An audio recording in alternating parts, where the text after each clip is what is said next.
et bonjour à vous qui êtes présents dans ce lieu.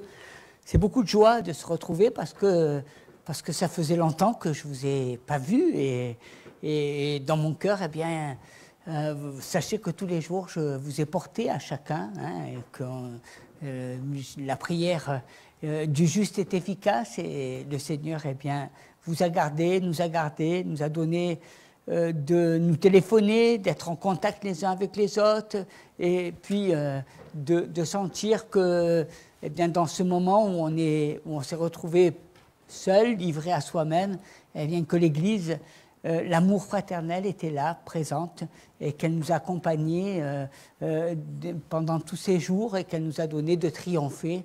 Et je remercie le Seigneur que vous soyez en bonne santé et qu'on continue. Et je suis sûr que dans toute chose, il y a toujours des enseignements. Peut-être qu'aujourd'hui, on ne les voit pas. On ne sait pas pourquoi, on ne comprend pas, peu importe. Mais je suis sûr qu'un jour ou l'autre, eh bien, on comprendra et on verra les bienfaits. Parce que Dieu est toujours le Dieu qui dirige. C'est lui, même ces périodes eh bien, de difficulté, souvent nous permettent de grandir spirituellement et de porter du fruit. Et j'aimerais, et c'est le but de mon message, j'aimerais vous parler d'un homme qui s'est retrouvé dans une situation terrible. Et pourtant, c'est un homme que vous connaissez, que nous apprécions tous, c'est l'apôtre Paul. Mais avant de s'appeler Paul, il s'appelait Saul. Et dans le livre des Actes, au chapitre 9, verset 1, il dit cependant, Saul, respirant encore la menace et le meurtre contre les disciples du Seigneur. Vous imaginez, Saul était un homme qui respirait eh bien, cette menace. Il voyait se dessiner une menace. Et cette menace, c'était des chrétiens. Et son désir, eh bien, c'est d'aller en guerre, de pouvoir éradiquer cette menace. Il se rendait chez le souverain sacrificateur et lui demanda des lettres pour les synagogues de Damas, afin que, s'il trouvait des partisans de la nouvelle doctrine, hommes ou femmes, il les amena liés à Jérusalem. Comme il était en chemin et qu'il approchait de Damas, tout à coup, une lumière venant du ciel resplendit autour de lui. Il tomba par terre et il entendit une voix qui lui disait « Saul, Saul, pourquoi me persécutes-tu » Retracez ce chemin. Il va dans un but bien décidé, résolu, à continuer son combat contre ces hommes, cette doctrine qui était à l'encontre de ses propres pensées. Et puis, à un moment donné, il se passe quelque chose de soudain, quelque chose qui arrive et qu'il n'a pas prévu, quelque chose qui lui tombe dessus, qui le déboussole,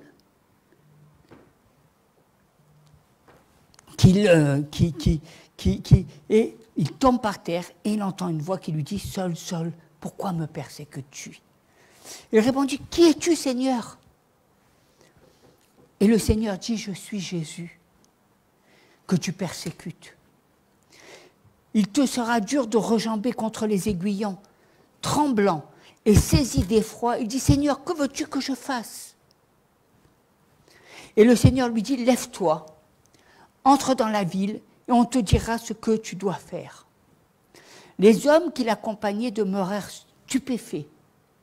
Ils entendaient bien la voix, mais ils ne voyaient personne. Saul se releva de terre, et quoique ses yeux fussent ouverts, il ne voyait rien. On le prit par la main, et on le conduisit à Damas. Il resta 3 jours sans voir, et il ne mangea ni ne but. Quel temps de difficulté, où on a l'impression qu'il était dans la lumière et d'un seul coup, il se retrouve dans les ténèbres, dépendant, ne voyant même plus, ayant l'appétit coupé. Et puis dans le livre d'Ésaïe, au chapitre 45, verset 3, il dit « Je te donnerai des trésors cachés, des richesses enfouies, afin que tu saches que je suis l'Éternel qui t'appelle par ton nom. le Dieu d'Israël. Et je voudrais vous parler ce matin, eh bien, de ces trésors que tu ne peux avoir que quand tu es dans l'obscurité. De ces trésors enfouis, de ces trésors qui peuvent se révéler uniquement quand tu passes par des moments difficiles. Des moments où tu n'es plus maître. Des moments où ta destinée ne dépend plus de toi, ni de ta volonté, mais elle dépend, eh bien, de Dieu et de lui seul. Des trésors cachés qu'on ne voit pas pour le moment. Et certainement que Dieu est le Dieu eh bien, qui nous prépare. Et je pense qu'il y a beaucoup de choses en réserve. Ce qui est sûr, c'est qu'il a fait des promesses à chacun de nous. Et regardez bien ce verset dans Ésaïe. « Je te donnerai des trésors cachés, des richesses enfouies, afin que tu saches que je suis l'Éternel qui t'appelle par ton nom, le Dieu d'Israël. » Dieu n'a pas le bras court. Il y a une multitude de chemins pour te bénir. Nous, on est limité, mais Dieu ne l'est pas. Hein. Dieu peut nous bénir même quand on est entouré de nos ennemis. Dieu est Dieu. Et personne ne peut le toucher de son trône. L'obscurité et l'absence de lumière. Vous savez, quand vous êtes dans l'obscurité, eh bien, vous ne voyez plus. La lumière est quelque chose de visible. Quand tu as de la lumière, tu vois tout distinctement. Tu arrives à mesurer, à quantifier. On peut même calculer la vitesse de la lumière. Hein, mais on ne peut pas le faire pour l'obscurité. L'obscurité n'est pas la présence de quelque chose, c'est l'absence de quelque chose. C'est vide. On ne voit rien. C'est le vide. La lumière, c'est la présence. Malheureusement, parfois, en tant que chrétien, on a du mal à comprendre que Dieu peut faire des choses dans l'obscurité. Je dirais même que lorsque Dieu veut nous exposer, il veut nous préparer à la lumière, il vous met d'abord dans l'obscurité.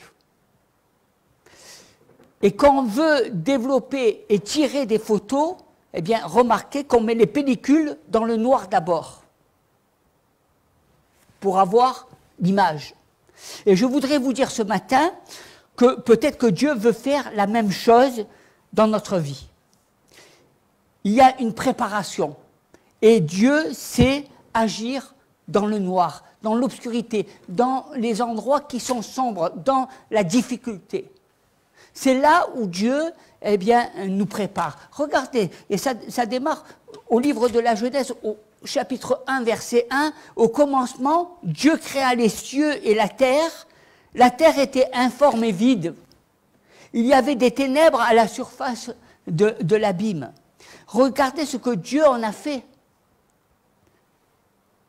De cette terre informe et vide, il a fait cette terre que nous habitons, que nous peuplons. Et souvent, les ténèbres précèdent la lumière. Et l'Esprit de Dieu se mouvait au-dessus des eaux, et Dieu dit que la lumière soit, et la lumière fut. On peut même dire que l'une des meilleures choses que Dieu a faites, c'est la création, qu'il a commencé à partir d'un néant et d'une obscurité totale. Et Dieu sait agir dans l'obscurité. Regardez, quand il voulait créer Ève, qu'est-ce qu'il a fait? Il a plongé Adam dans un sommeil profond. Il l'a mis dans l'obscurité. Hein? Et parfois, quand Dieu fait des choses, eh bien, il te plonge comme dans un sommeil profond. On pense que c'est l'ennemi qui nous attaque et qui nous fait traverser la vallée, mais ce n'est pas le cas. C'est Dieu qui t'a placé dans ce lieu pour te travailler, pour te préparer. Et je voudrais vous encourager ce matin. Je ne sais pas dans quelle situation vous êtes, mais Dieu peut être en train de faire des choses. Travailler vos cœurs, travailler votre caractère. Ne vous culpabilisez pas de vous retrouver dans telle ou telle situation. Ça ne vient pas forcément de vous. Parfois, eh bien, dans cette impression de chaos, des circonstances, des gens ont perdu leur travail, des gens ont perdu des personnes qui étaient proches, des gens se trouvent dans une situation ne sachant que faire, eh bien, ce n'est pas forcément de votre faute de vous retrouver du jour au lendemain sans travail ou dans une situation encore plus dramatique, dans un lit. Mais dans cette situation, eh bien, le meilleur peut arriver. Et Dieu peut transformer ces situations. Et c'est souvent dans les situations qui vous semblent les plus difficiles. On parle beaucoup aujourd'hui d'économie, de crise économique, de ce que sera eh bien, l'avenir. Eh bien, Dieu peut changer toutes choses. Tout est passager. Hein? Tout est passager. Et regardez la résurrection de Jésus. C'est passé dans la nuit, dans le noir, ça a été l'obscurité. On a eu le sentiment que lorsque Jésus nous a quittés, eh bien, tout allait s'effondrer. Et pourtant, quelques dizaines d'années après, c'est le moment où le monde s'est retrouvé évangélisé.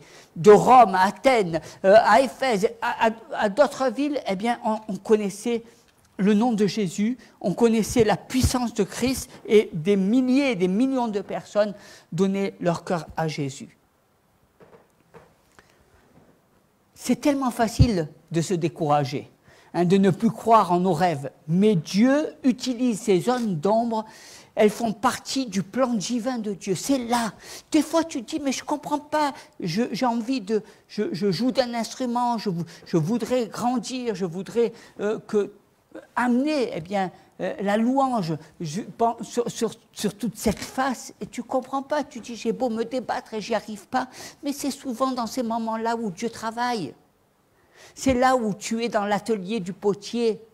C'est là où Dieu travaille tes oppositions, ton caractère, ta manière de voir les choses. C'est là où Dieu te façonne. C'est là où il façonne ton vase. Il ne le façonne pas au grand jour, il le façonne eh bien, dans les lieux sombres. Là où tu passes par les sentiers de la difficulté. Pensez à une semence.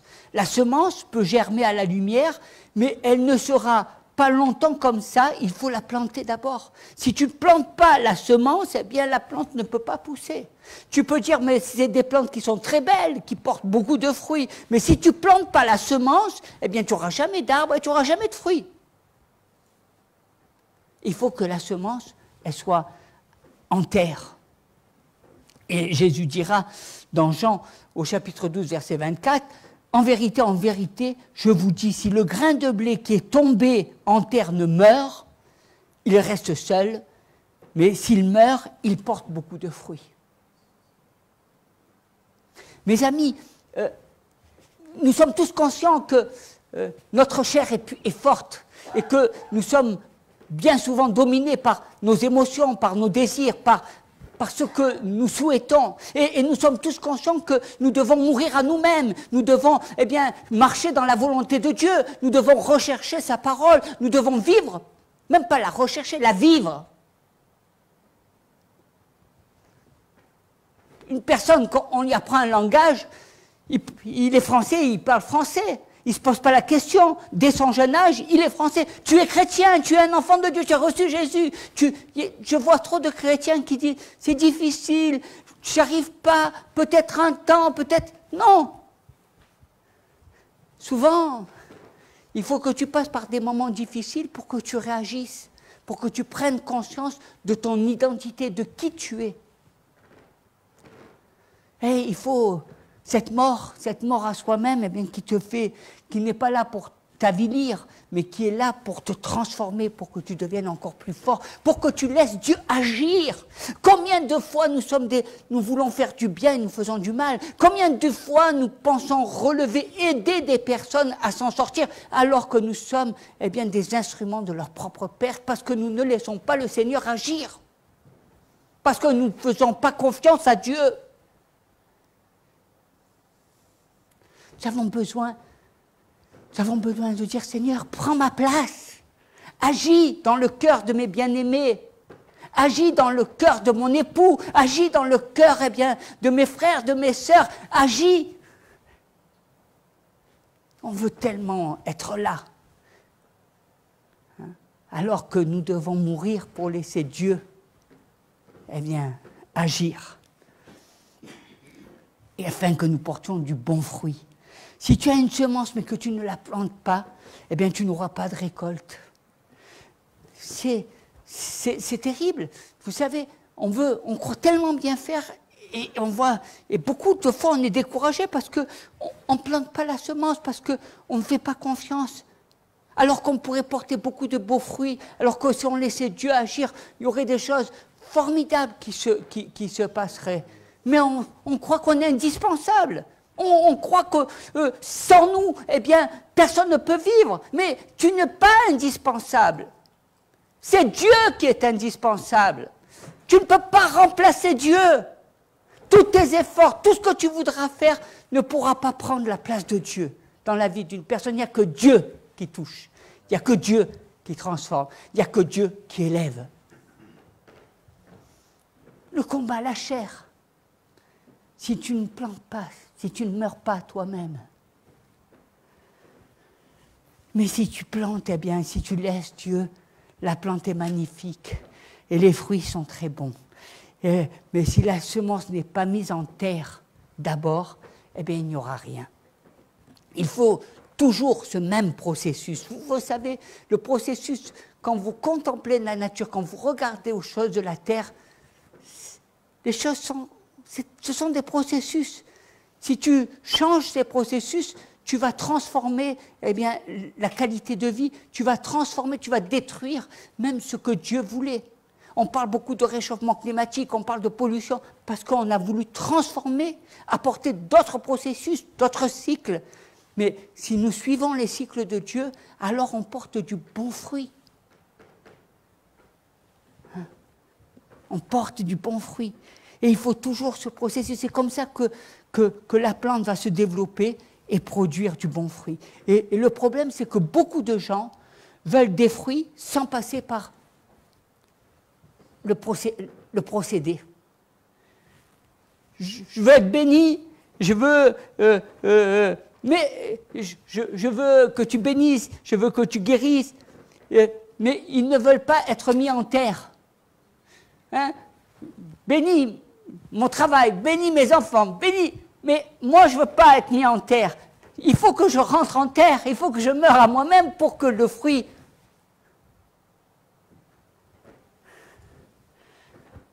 Je ne veux pas affronter l'adversité. Je ne veux pas faire face aux oppositions. Je n'ai pas envie. Tu comprends? Souvent, on pense que quelqu'un qui fait face aux oppositions, on dit « Ah, il est méchant ». Tu sais, la Bible a dit « La vérité vous affranchira ». Si je dis la vérité à quelqu'un, on va me dire « Il est méchant ». Il est méchant parce qu'il dit la vérité, mais au contraire, la vérité, c'est celle qui va te permettre de grandir, c'est celle qui va te permettre eh bien, de porter du fruit, c'est celle qui va te permettre de changer. Mais non, moi, je préfère être le gentil. Ah oui, alors quand je suis gentil, je vais t'aider, je vais être agréable, je vais t'entourer. Mais tu ne feras jamais ton expérience. Tu seras toujours à ma merci. Mais moi, je ne veux pas que tu sois à ma merci. Je ne veux pas que tu viennes à l'église parce que c'est le pasteur Bernard. Je veux que tu viennes à l'église pour Jésus. Je veux que tu grandisses. Il n'y a que Dieu qui peut t'aider. Il n'y a que Dieu qui peut te soutenir. Il n'y a que Dieu qui peut réveiller tes projets. Tes projets ne dépendent pas de moi, ils dépendent de Dieu. Je ne veux pas prendre la place de Dieu. Et souvent, eh bien, on a l'impression que le méchant, c'est le méchant, alors que c'est lui qui est dans la parole de Dieu, et le gentil qui, lui, croit qu'il est gentil, mais il est dans la chair. Il agit en fonction des émotions, il encourage même eh bien, les émotions, et il ne permet pas à ce que les personnes grandissent, guérissent. Ce n'est pas votre prière. La prière, souvent, vous savez, elle se fait dans la chambre, dans un lieu seul. La prière, eh bien, ce n'est pas ce que je vais te dire, c'est ce que Dieu va te dire.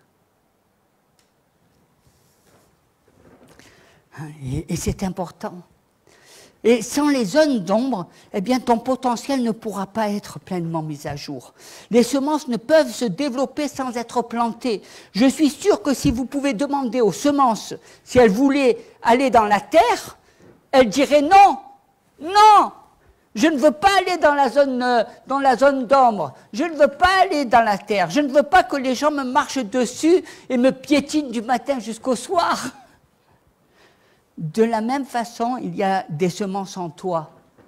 Il y a des rêves, des objectifs, des talents, des potentiels qui prendront vie uniquement dans ces endroits sombres, dans cette terre où les gens te marchent dessus et te piétinent.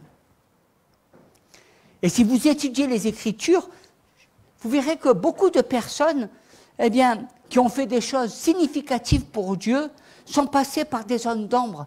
Ça n'a pas été facile. Imaginez Moïse, il a passé 40 ans dans le désert parce qu'il avait tué, il avait fait une erreur en tuant un homme. Il a fallu qu'il fuit.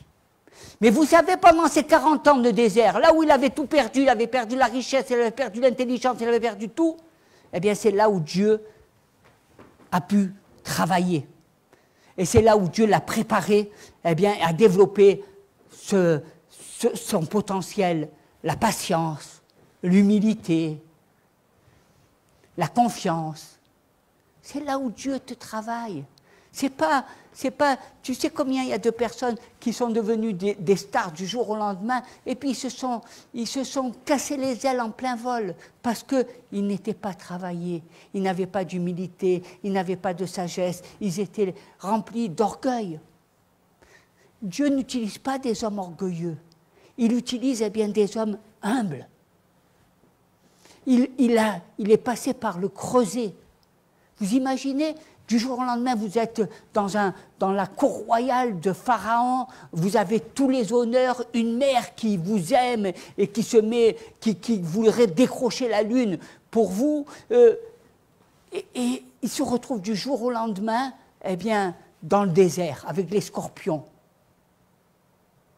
Et encore, merci Seigneur, qu'il soit en vie. Mais s'il n'était pas passé par là, eh bien, il n'aurait pas été utilisé. Moïse, ça ne serait pas Moïse, ça ne serait pas Moshé que le Seigneur a dit « Va, je t'envoie délivrer mon peuple de l'esclavage. La mer va s'ouvrir et tu vas sortir ce peuple. » Tu vois, nous, quand nous passons par des hommes d'ombre, quand nous passons par l'obscurité, on est toujours en train de se taper la tête. Pourquoi, Seigneur? Qu'est-ce que j'ai fait? Je ne méritais pas ça. Pourquoi mes rêves ils sont détruits? Pourquoi? Non, tu ne dois pas passer par ces temps de réflexion. Tu dois dire, Seigneur, travaille mon cœur. Mes rêves sont toujours les mêmes. Mon désir pour toi est toujours ardent. Mais je te demande eh bien, de me travailler.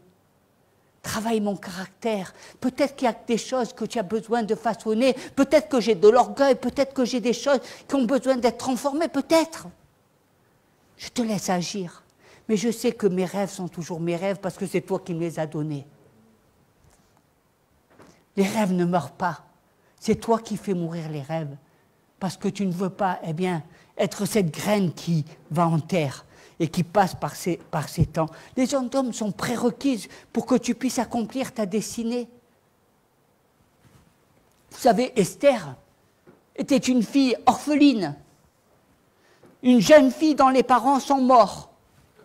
Elle se sentait seule, abandonnée, dans une zone sombre, mais Dieu l'a utilisée pour sauver tous les enfants d'Israël. Et puis il y a David qui avait un problème avec cette femme qui était mariée. Il a demandé qu'on tue le mari de cette femme. Et pendant 1 an, il était déprimé, tourmenté, il se sentait coupable. Il savait que ce n'était pas bien, qu'il avait mal agi. Et c'était pourtant un homme selon le cœur de Dieu. Mais Dieu ne nous envoie pas les difficultés, mais il utilise tout ce qui arrive dans notre vie. Et je crois que cette période difficile, sombre pour David, eh bien, l'a fait grandir, l'a fait mûrir. L'a fait prendre conscience. Ça a changé son caractère. Vous savez, des fois, les épreuves nous changent, nous permettent de mesurer, de savoir. On veut tellement être des personnes fougueuses. On se jette sur la première des choses. On veut agir par nos propres forces. On veut tellement, mais la réalité nous rattrape toujours. Et quelquefois, eh bien, nous passons par des moments difficiles et nous devons apprendre à avoir confiance. C'est pas facile d'avoir confiance en Dieu. Il faut apprendre. Il faut apprendre à persévérer. Il faut que nos muscles spirituels se développent. Dans les zones d'ombre, on prie beaucoup plus quand on est dans les situations difficiles. C'est là où nos mains sont levées vers le Seigneur. On est plus proche de Dieu que jamais. On se tait et on attend ce que Dieu veut nous dire.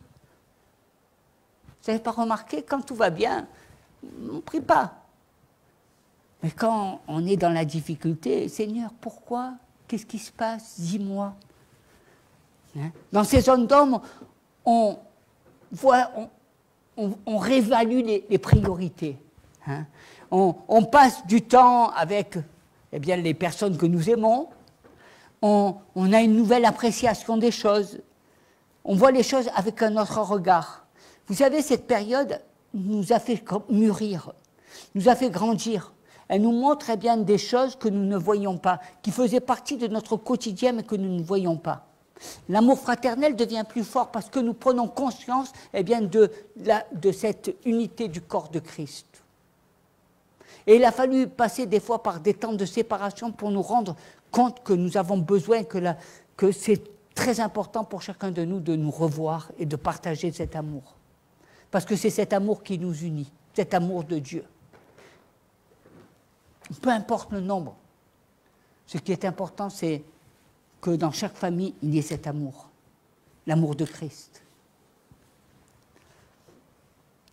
On réévalue. Et quand tu passes par ces zones d'ombre, tu ne te plains pas des petites choses, tu ne t'énerves pas facilement pour un oui ou pour un non, tu ne perds pas ta joie pour un rien, tu ne te sens pas facilement offensé parce qu'une personne n'est pas sympa avec toi. Tout ça, ça devient secondaire. Une fois sorti de cette situation, tu ne te laisseras pas envahir par ces choses. C'est ça, quand à un moment donné, tu te retrouves, et le fait que Saul se soit retrouvé du jour au lendemain aveugle, dépendant, tributaire de ses adversaires, c'est là où tu changes. Et c'est là où le Seigneur a fait de Saul Paul, l'apôtre Paul.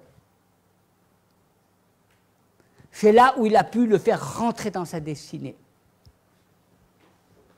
Et vous imaginez la mission que Dieu a donnée à Paul. Tu iras jusqu'aux extrémités de la terre. Il fallait que Paul soit vraiment un homme fort, un homme choisi de Dieu pour accomplir cette destinée. Il y en a beaucoup qui auraient fait comme Jonas ou comme d'autres qui auraient eu peur ou qui auraient préféré leur zone de confort. Mais quand tu te retrouves tributaire, quand ta vie, quand tu as perdu ta vie, que tu as l'impression que ta vie ne sert plus à rien, c'est là où tu rebondis et c'est là où tu es prêt à rentrer dans l'accomplissement. Il faut avoir des choses à dire. Des gens disent, je veux raconter des histoires, je veux chanter des louanges. Mais qu'est-ce que tu as à m'apporter? Quelles sont tes louanges? Quels sont tes écrits? C'est toujours la même chose, toujours la même rengaine. Alléluia, gloire à Dieu. Qu'est-ce que tu as ressenti? Parle-moi, donne-moi des écrits où tu es passé par des creusets. Livre-moi ton expérience. Dis-moi ce que Dieu a fait pour toi. Vous savez, on oublie souvent le témoignage, et les témoignages, on veut les garder pour soi parce qu'on n'a pas envie que tout le monde connaisse notre vie ou que notre vie soit mise à nu. Mais c'est dans le témoignage que la puissance de Dieu se manifeste. C'est les hommes qui ont écrit, les hommes qui ont apporté, que ce soit dans la musique, que ce soit dans la littérature, que ce soit, ils ont livré leur vie. Et c'est souvent leur désespoir. C'est dans leur désespoir qu'ils ont trouvé la force, qu'ils ont trouvé cet appel qui leur permettait d'être ces hommes et ces femmes que Dieu voulait qu'elles soient. Hein? Et c'est pour ça que c'est important. Et ce sont des moments où on rentre en nous-mêmes. Regardez le fils prodigue. Il a fait le fou, il a cherché les amis, les copains. Mais à un moment donné, il est rentré en lui-même. Et il a compris. Des fois, tu dis, tes amis, ils sont loin de Dieu, c'est peine perdue que de leur parler de Jésus, c'est peine perdue de faire ça. Mais oui, c'est peine perdue, parce qu'à un moment donné, il faut qu'ils le vivent. Mais tu sais, ce n'est pas en essayant de les aider du matin jusqu'au soir qu'ils vont vivre ce que Dieu veut.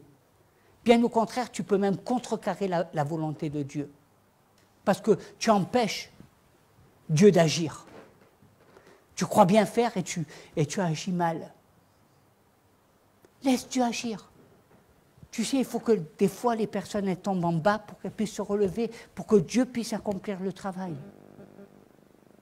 Parce que tu veux toujours prendre la place de Dieu. Tu crois que oui, c'est mon cœur, ça me fait mal moi aussi. Ne croyez pas que ça me fait pas mal. Ne croyez pas que je suis dur, j'ai un cœur tendre, mais je sais qu'à un moment donné, il faut que je m'éloigne pour laisser Dieu agir. Parce que je sais que seul Dieu peut agir. Hein, et en ces moments, on rentre en nous-mêmes. Et c'est pendant ces moments qu'on apprend. Vous savez, c'est quand vous laissez... Il faut que les gens vivent. Le père aurait très bien pu aller chercher le fils et lui dire « Mais je suis là, je t'aime, je veux te protéger, ne fais pas ça, je veux te garder de là. » Non, il a fallu que le fils passe par des difficultés, passe par des moments les plus sombres pour se rendre compte. Et c'est ça la vie, c'est l'histoire de la vie. La vie, elle n'est pas faite avec que des beaux jours, avec des belles histoires, avec des faits, avec des... Non, elle est faite avec des épreuves, des difficultés, avec des combats, mais avec Jésus, on sort victorieux. Avec le Seigneur, on fait cette expérience. C'est pas parce qu'on est chrétien que notre vie elle est meilleure. C'est pas parce qu'on est chrétien que quand il pleut, sous les chrétiens il y aura le soleil. Non, la pluie tombe sur le bon comme sur le mauvais. Mais avec Jésus, j'ai la victoire. Avec Jésus, je sais que le Seigneur peut toucher mon cœur et qu'à un moment donné ou à un autre, je peux vivre ces temps. C'est dans ces moments-là qu'on agit. Vous savez, on ne se plaint pas pendant... finalement, dans des temps difficiles, comme on voit ce qui est important, les gens ne se plaignent plus des petits bobos.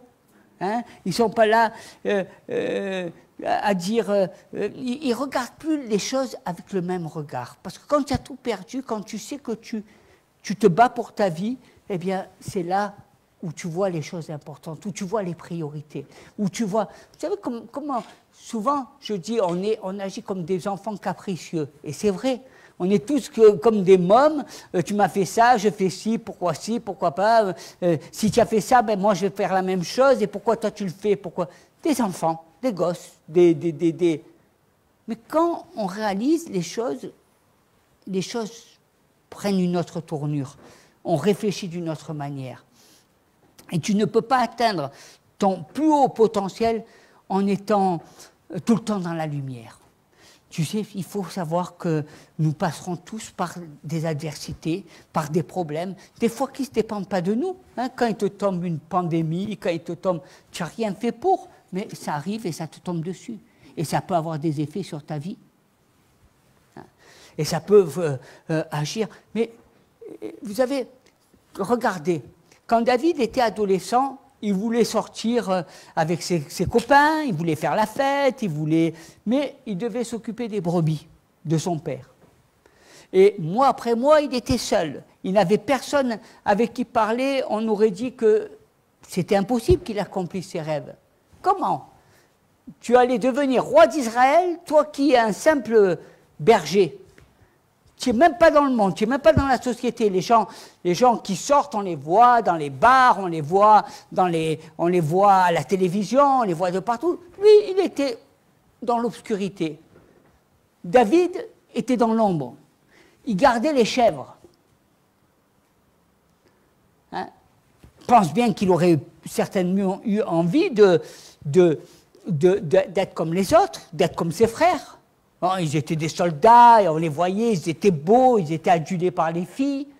Ben non, David, il était avec les chèvres. Et pourtant, David, ça allait être celui qui allait être le roi. Une grande destinée. Pourquoi? Eh bien, parce qu'il était dans l'ombre d'abord. Hein, et toujours, Dieu l'a préparé pour devenir ce champion, pour qu'il n'ait pas peur quand il a affronté le géant Goliath. Il le préparait. Il s'est battu avec un ours, il s'est battu, il expérimentait avec la fronde, avec les pierres, il le préparait. Ce qui n'avait aucune importance aux yeux du monde, eh bien, s'est révélé être extraordinaire. Parce qu'à un moment donné, David était David, celui qui a battu le géant Goliath. Toute une armée n'a pas pu faire ce que David a fait. Et moi, j'aime bien parce que David, il dit « L'Éternel est mon berger, je ne manquerai de rien. Il me fait reposer dans de verts pâturages, il me dirige vers des eaux paisibles. Et même si je traverse la vallée de l'ombre de la mort, je ne crains aucun mal, car tu es avec moi. » David savait que le même Dieu qui l'a amené dans de verts pâturages, eh bien, le Dieu qui l'a amené dans les eaux paisibles, eh bien, est le même qui le guidera tout au long de sa vie, même dans la vallée de l'ombre de la mort, le Seigneur serait avec lui. Bien souvent, je vois des chrétiens qui, quand ils passent par des difficultés, ils crient « Mais qu'est-ce que j'ai fait à Dieu? Pourquoi Dieu il fait ça? Pourquoi on ne mérite pas ça? Je ne mérite pas ça? Pourquoi cette personne? Je ne comprends pas. » Mais à quoi ça sert toutes ces questions-là? Pourquoi toutes ces questions qui ne servent à rien? Pourquoi toutes ces interrogations qui ne t'apportent aucune réponse et qui ne t'apporteront jamais des réponses? Il y a beaucoup de gens qui sont comme ça. Ils se plaignent du matin jusqu'au soir à Dieu. Ils sont là en train de dire, mais pourquoi? Et pourquoi? Et pourquoi? Je ne comprends pas. Au lieu de dire, tu vois, Seigneur, tu es le Dieu de la vie, comme tu es dans la paix, comme dans les moments d'adversité, tu es le même Dieu et tu es toujours avec moi. Je n'ai rien fait pour mériter ça. Je viens à l'église, je travaille, je donne mon offrande, ma dîme. Pourquoi? C'est incroyable. Et même les personnes, quand ils pensent à un frère ou à une soeur, ils disent, pourquoi il y arrive ça? Comment ça se fait? Mais arrêtons un peu. Est-ce qu'il nous manque quelque chose dans la tête ou quoi? On est tellement limité dans nos pensées. C'est pas parce qu'une personne tombe malade qu'elle ça y est, elle s'est mal comportée. On va faire comme les amis de Job.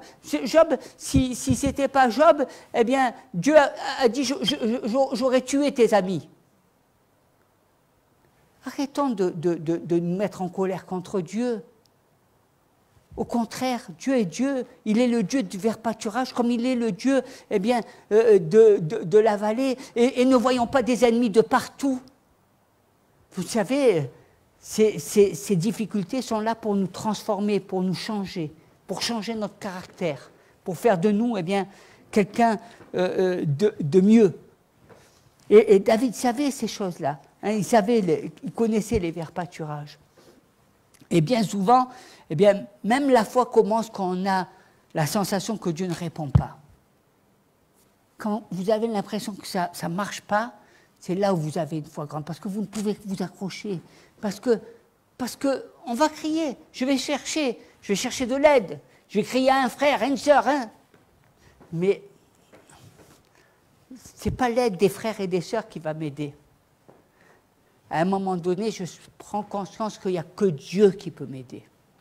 Quand tu as pris conscience qu'il n'y a que Dieu qui peut t'aider, alors tu commences à avoir la foi. Alors tu commences à être en synchronisation avec Dieu.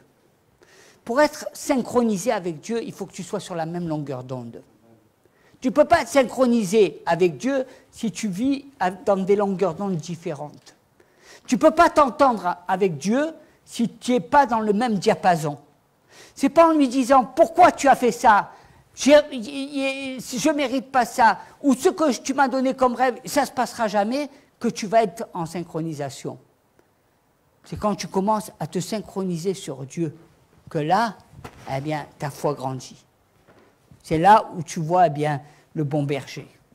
Et très souvent, on souhaite l'abondance et pas la vallée. Très souvent, on dit, mais Seigneur, moi, je veux être en bonne santé. Je veux, Seigneur, que tu me bénisses. Je veux, donne-moi encore plus de faveur. Donne-moi encore plus de ceci. Donne-moi encore plus cela. Mais c'est dans les moments sombres. C'est là où on prouve à Dieu, eh bien, qu'on l'aime et qu'on s'accroche à lui. C'est là où Paul a fait cette expérience. Et si tu n'as pas la foi eh bien, dans les champs, comment veux-tu que Dieu te fasse confiance dans la terre promise?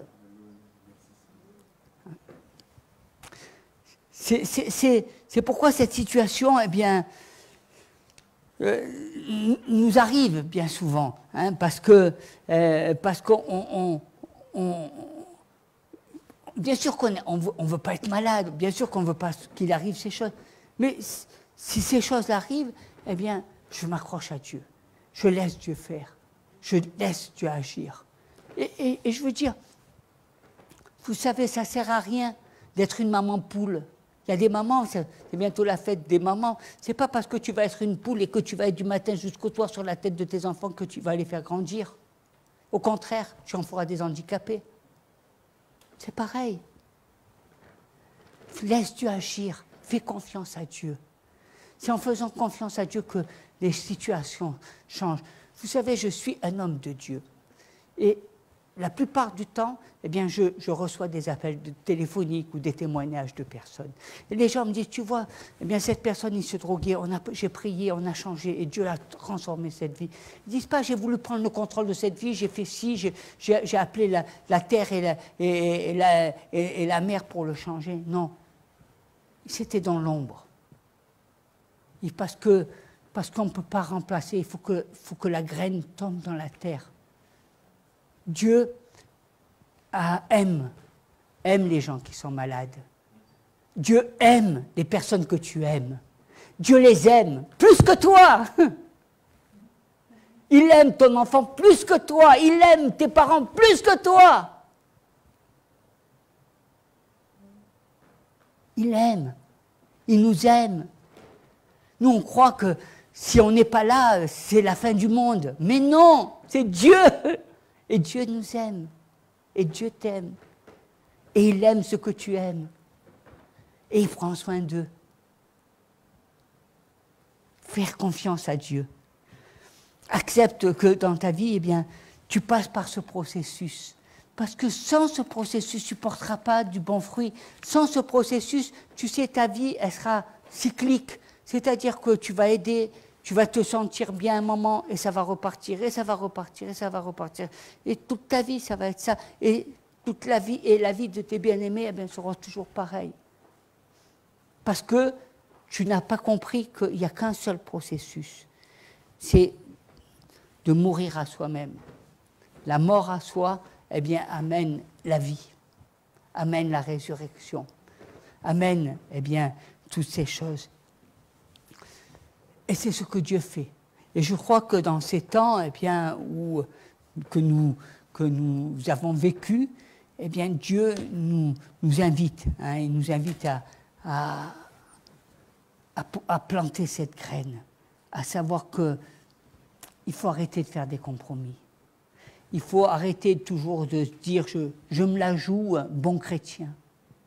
Je me donne bonne conscience.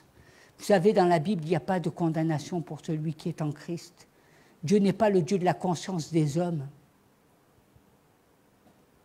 Dieu est le Dieu qui dit « aie confiance en moi, laisse-moi agir, sache prendre du recul, laisse la graine tomber ».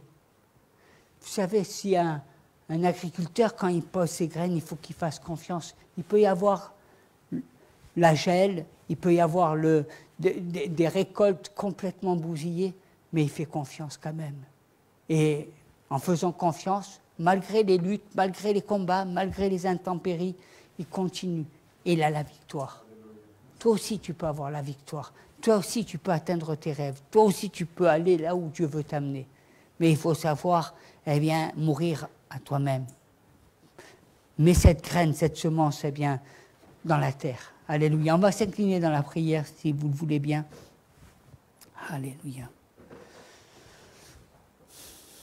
Seigneur, même si nous devons être plantés dans le noir, dans l'obscurité, nous savons que c'est là où dans l'obscurité, dans le noir, que tu travailles le cœur de chacun.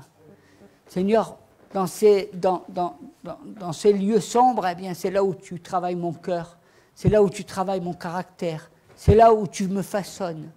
C'est là, Seigneur, où tu me donnes de grandir spirituellement.